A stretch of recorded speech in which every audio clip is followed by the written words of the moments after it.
Fala, meus queridos, tudo bem com vocês? Como passaram essa última semana? Uma semana sem vídeo aqui no canal, peço desculpas a todos vocês, mas está sendo um mês um pouco conturbado, uma sequência de meses conturbados e tá difícil de trazer conteúdo bacana aqui para vocês, né? Vocês precisam de conteúdo, eu preciso estar disposto também e animado para gravar esse conteúdo para vocês, mas enfim, estou aqui para trazer o vídeo da análise da rodada 24, né, e alguns jogos atrasados que tivemos semana passada, e também a minha análise da Copa do Brasil, da final da Copa do Brasil. Então vou deixar a minha análise da final da Copa do Brasil para o final, né, e aí eu vou trazer alguns jogos interessantes para a gente conversar.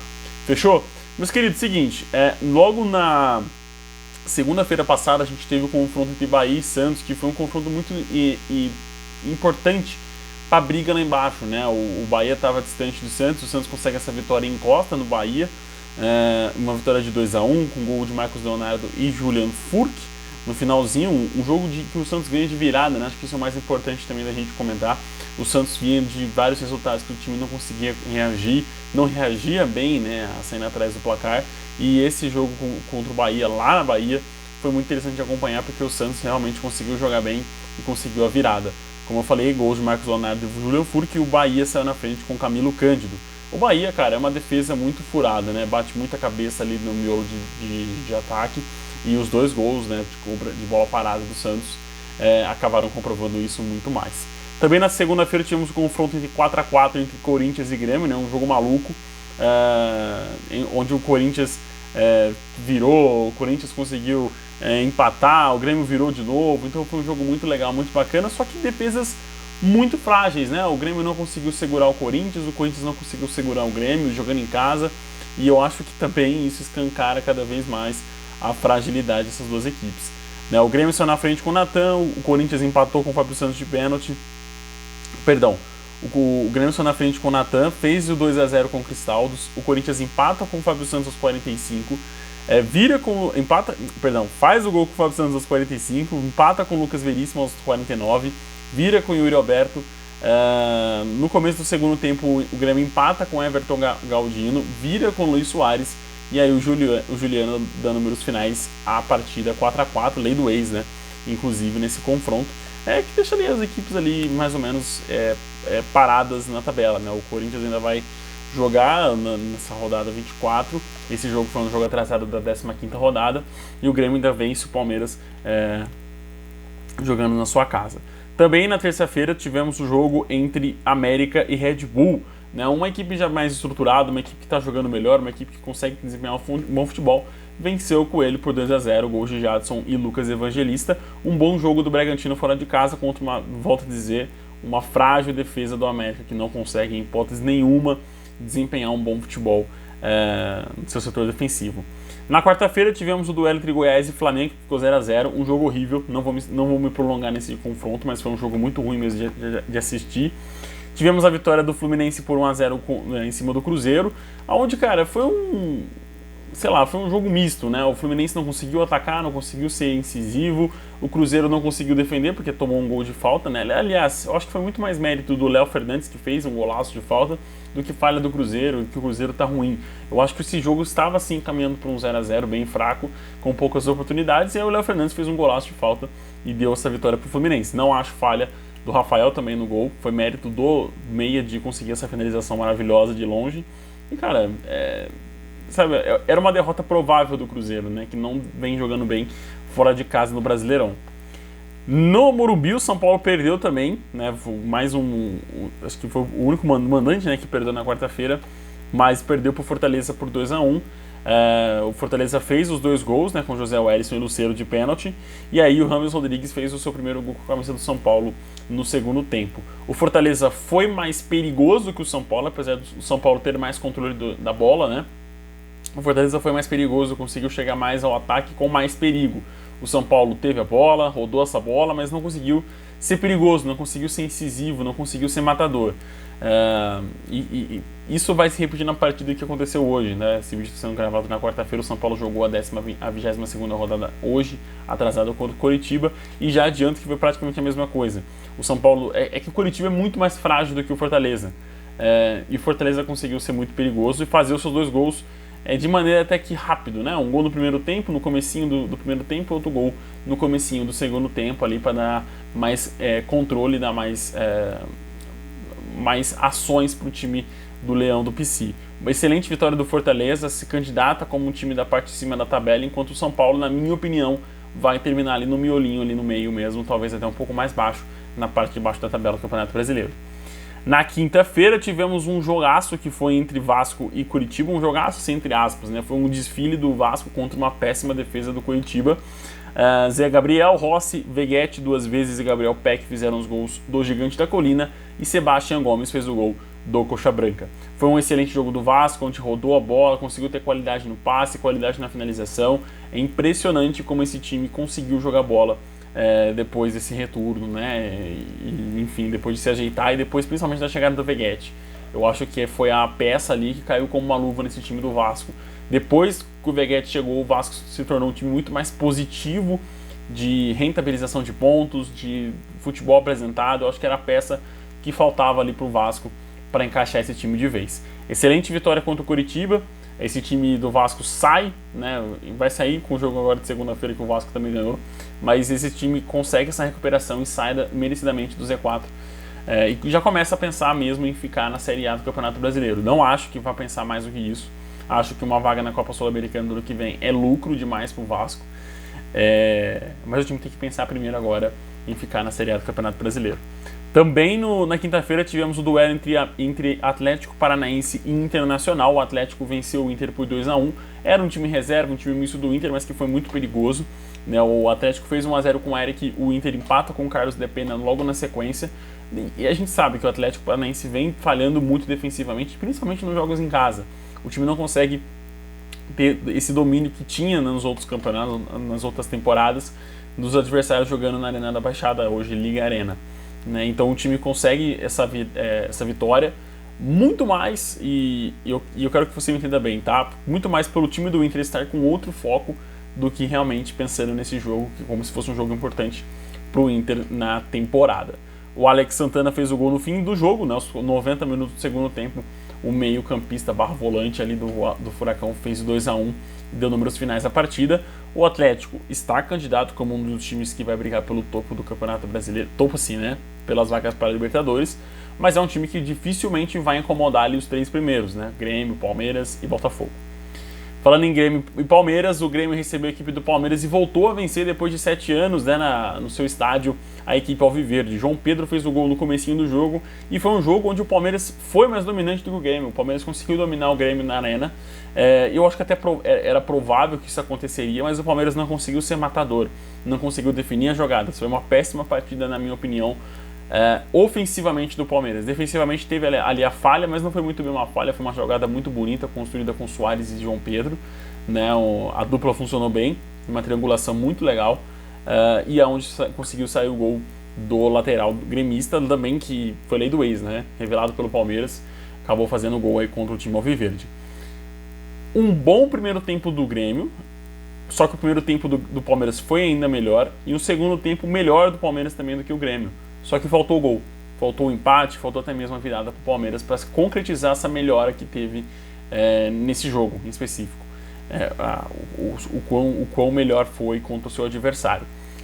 1-0 justo, acho que pelo como o Grêmio foi mortal, mas fica esse asterisco, né? O Palmeiras foi mais dominante, foi melhor do que o Grêmio nesse duelo. Não suficiente para conseguir a vitória nem o empate, mas a derrota também não atrapalha muito os planos do Palmeiras, porque o Botafogo perdeu para o Corinthians no dia seguinte, com o gol do Gil, na Neoquímica Arena. Cara, foi um jogo onde o Corinthians jogou muito bem, jogou muito melhor do que o Botafogo durante todos os 90 minutos. Tudo bem que você pode justificar pela expulsão do Marçal, mas foi uma expulsão justa, na minha opinião. Perdeu a cabeça mesmo naquele lance. Mas, cara, o Corinthians foi melhor, né? Já estava sendo melhor no primeiro tempo, foi melhor no segundo tempo. E só teve alguns sustinhos ali na reta final, porque quando baixou a guarda, né? Mas, cara, foram excelentes 3 pontos que o Corinthians consegue se distanciar do Z4 um pouco, né? Consegue acumular um pouquinho mais de gordura para pensar em também ter uma temporada mais tranquila do que brigar contra o Z4. Ainda acho que o futebol do Corinthians é pobre, é um futebol muito limitado, mas é uma equipe que dificilmente vai brigar para cair no Campeonato Brasileiro. Excelente vitória, o Botafogo tropeça mais uma vez e vê os seus adversários começando a chegar. O Palmeiras mantém a diferença de 7 pontos e o Grêmio já começa a ter 8 pontos de diferença. Então, aquela gordura que o Botafogo tinha, ainda tem, né? 7 pontos é uma boa vantagem, mas 3 jogos, ou 2 jogos e um empate, o Palmeiras consegue encostar nessa pontuação e 3 jogos o Grêmio consegue também passar o time alvinegro na liderança. Então, sinal amarelo para o Botafogo nessa questão e vamos ver como que o Botafogo vai gerenciar e vai lidar com esse momento de crise, digamos, né? Essa pressão que vai ter até a reta final do Campeonato Brasileiro. No sábado, encerrando a 24ª rodada e antes da Copa do Brasil, o Atlético venceu o Cuiabá com muita dificuldade de criação, muita dificuldade de definição. O Cuiabá conseguiu anular muito bem o setor de meio campo do Atlético, que pouco funcionou, mas na Arena MRV o cara decide e o cara faz mais um gol, né? Já são 4 gols do Atlético na Arena MRV e 4 gols do Paulinho no novo estádio do Galo. Cara, um jogaço, mais um jogaço, mais um jogo decisivo do atacante atleticano, que vem se tornando uma peça, acho que fundamental desse time. Justa a convocação dele para a seleção sub-20 olímpica, né? E, cara, interessantíssimo, um grande nome que a gente pode ter no futuro do futebol brasileiro, desfilando o seu grande futebol nos tapetes sintéticos, e alguns tapetes naturais tupiniquins. Mas foi um jogo bem modesto do Atlético, também um jogo bem fraco do Cuiabá em Minas Gerais. Vamos falar de Copa do Brasil. São Paulo foi campeão no domingo, né? Merecido. Foi o time que mais, de todos os confrontos que o São Paulo quis, talvez o que mais quis também a Copa do Brasil foi o Sport, né? Era um time que estava vivendo um seu momento de ascensão e o São Paulo conseguiu eliminar da Copa do Brasil.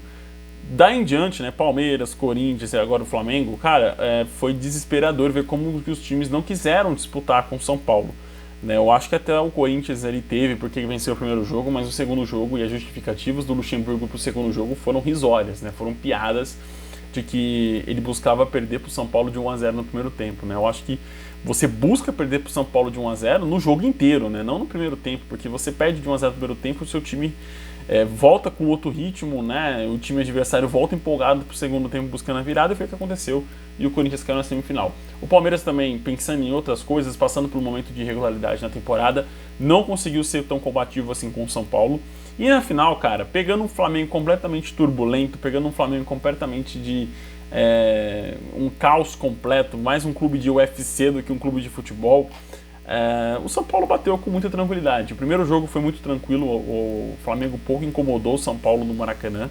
E esse jogo de volta no Morumbi, cara, o Flamengo só não foi tão tranquilo porque saiu na frente com o Bruno Henrique, né, no finalzinho do primeiro tempo, mas logo na sequência, 6 minutos depois, aos 49, o São Paulo conseguiu, 6 minutos, aos 50 minutos do primeiro tempo, o São Paulo conseguiu um empate com o Rodrigo Nestor, de uma falha do goleiro Rossi, e cara, que colaborou para o São Paulo voltar melhor, né? Jogar e dominar mais as ações do jogo. O Flamengo não conseguiu mais dominar, voltou a mesma coisa que foi o jogo de ida no Maracanã. E, cara, é desesperador você ver um time tão mal treinado como esse time do São Paulo. Mas, a contragosto, a contraponto, né, desse quesito, o time do Dorival é muito bem treinado. O time do Dorival é espetacular. O time do Dorival dá aula de futebol perante o time do Flamengo.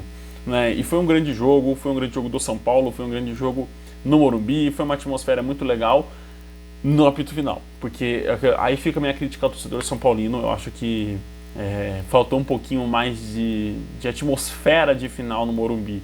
Foi ali uma festa muito bonita antes do jogo começar, mas durante o jogo o clima ficou muito tenso e não se ouvia tantos cantos, tanto apoio vindo da arquibancada. Então não sei, talvez seja por isso, por conta da renda, né? Foram quase mais de 24 milhões de renda nesse jogo no Morumbi, e aí você deixa o seu público um pouco mais elitista. Eu quero trazer um vídeo até com comentários um pouco mais aprofundados sobre esse tema, porque é um tema que está se tornando um tema em voga, né? no futebol brasileiro, né? Como que o futebol às vezes se torna um pouco elitista, né? Um futebol que veio das marginais e está se tornando cada vez mais elitista, cada vez mais caro para se consumir, para se acompanhar no Brasil. E no mundo também, não é só no Brasil não, os ingressos estão caros em todo o planeta. Mas é isso, meus queridos, São Paulo merecidamente campeão brasileiro. O Campeonato Brasileiro ainda tem muito... Perdão, campeão brasileiro não, campeão da Copa do Brasil.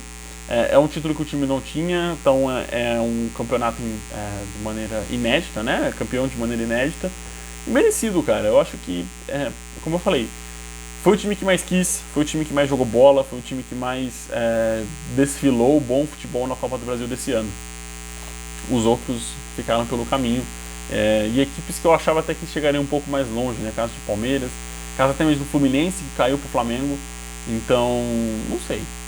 Acho que essa é a minha opinião. São Paulo merece ser campeão, merece essa glória e vai para a Copa Libertadores ano que vem, né? Acho que isso é o mais interessante. Se perdesse, dificilmente iria para a Copa Libertadores ano que vem.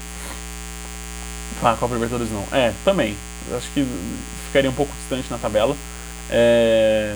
E é isso, meus queridos. Dinheiro no caixa do São Paulo, hein? Muito interessante isso também. O time consegue agora pagar umas continhas que está devendo aí e quem sabe reforçar o elenco, que já é um bom time, mas se tornar um bom elenco para o ano que vem. Elenco, eu acho que o São Paulo tem um pouquinho de limitações aí. Agora, de time, o São Paulo tem um time muito interessante, tá? Com peças interessantes, mas que eu acho que vai se tornar um pouquinho batido para o ano que vem. Mas pensar mais uma temporada inteira jogando com esse time, não sei. Vamos ver, cara. O Lucas talvez não fique pro ano que vem, né? Então vai ter que precisar de novos jogadores, novos ares aí para a próxima temporada. Parabéns, São Paulo, campeão da Copa do Brasil. E parabéns, Flamengo, pelo 7º campeonato que conseguiu perder seguido, né? É impressionante a temporada desastrosa que o Flamengo tá tendo. E merece, né? A gente sabe que essa página aqui a gente fica feliz com o desespero do Flamengo, porque é um time que merece, apesar de toda a sua soberba, o time merece a fase e a crise que vive atualmente. Um abraço, meus queridos. Fiquem com Deus, até o próximo vídeo. Tchau, tchau.